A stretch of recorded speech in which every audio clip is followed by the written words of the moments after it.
Hey there, welcome to Friday Focus. I'm Kristen Tatman and I'm a transformational life coach.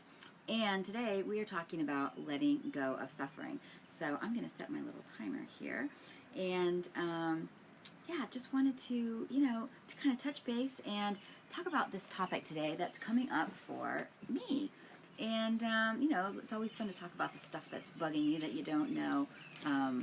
That you need to process or you want to work with. And of course, you never know who needs to hear this today. So anyway, but a lot of times we suffer unnecessarily. So really what we're talking about is letting go of suffering. And the reason why we suffer unnecessarily is because we choose to suffer. We choose to suffer by the thoughts that we have. We maybe have a story around a friend or something, and so we're telling ourselves that story over and over and over again.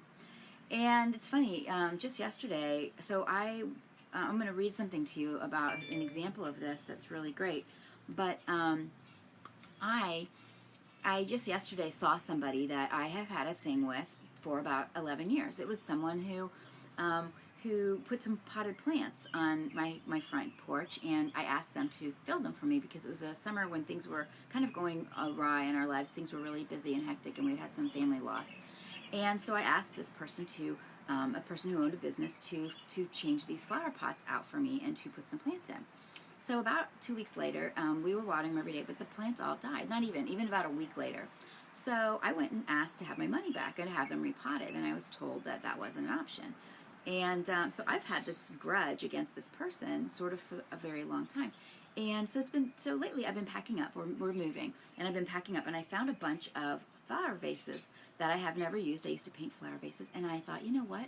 I am going to take those to that person because I've been holding this grudge with this person, feeling as though I was cheated and wronged. And it was kind of a funny thing because we had spent a lot of money on these. I've never had my pots planted for me before, and it was quite a bit of money. It was like something most people would say was ridiculous. So that's why it was the first time I'd ever stepped outside of the box and really done something crazy like that, and then to have it, not turn out. And then the thing is I was back in that stage of my life.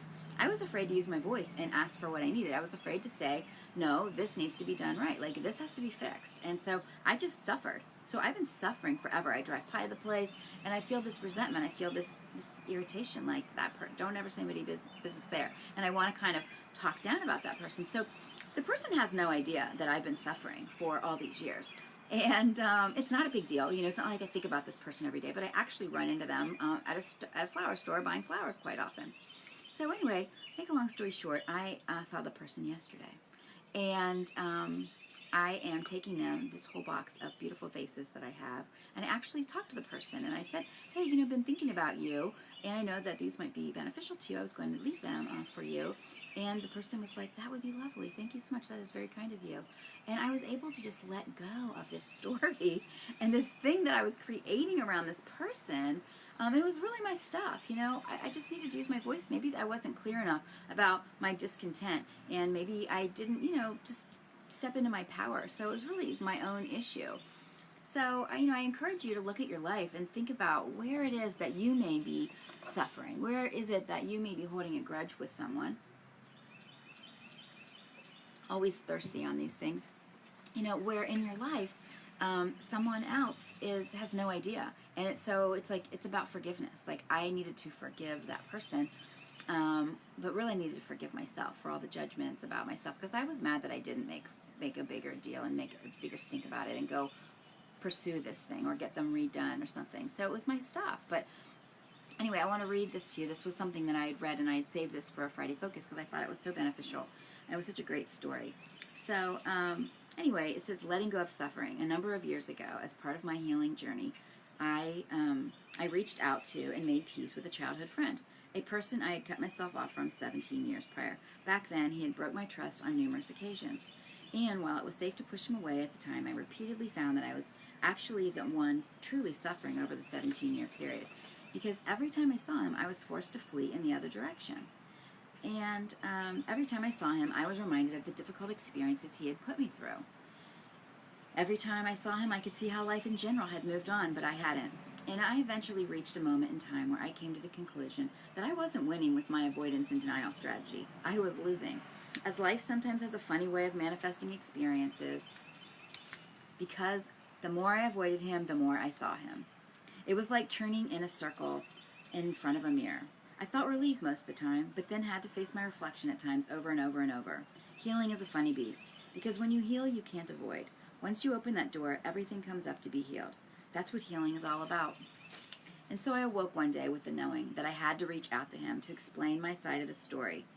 It was a moment that was birthed from the old saying, holding on to anger is like drinking poison and expecting the other person to die. I love that one. I had to let the anger go, and doing so was the most transformative experience for both of us. I got hold of his email address and sent him a long letter. Then we met up and made peace in person. Now I don't need to run or hide. We made peace, and as a result, I lifted a heavy weight from my shoulders. Now understand this. I don't now need to see him or spend time with him. But in my heart, I know that that peace now exists where anger once lived. So I can tell you, if there's someone in your life that you've been specifically running or hiding from due to old wounds, then I invite you to do a check-in and ask yourself whether now is the right time to allow love to flow in their direction and turn the page to a new chapter in your relationship, simply by letting go of what happened and changing the way you view the person. Contact with them is likely unnecessary, as the true healing will come from within you once you make a decision to let it all go. So, letting go of suffering, guys. So that's so funny, that this happened for me yesterday. Literally, I've been looking at this box of vases, and I've been thinking I should just go do that. I should anonymously go just leave them at the door, and I will feel better. It's been something.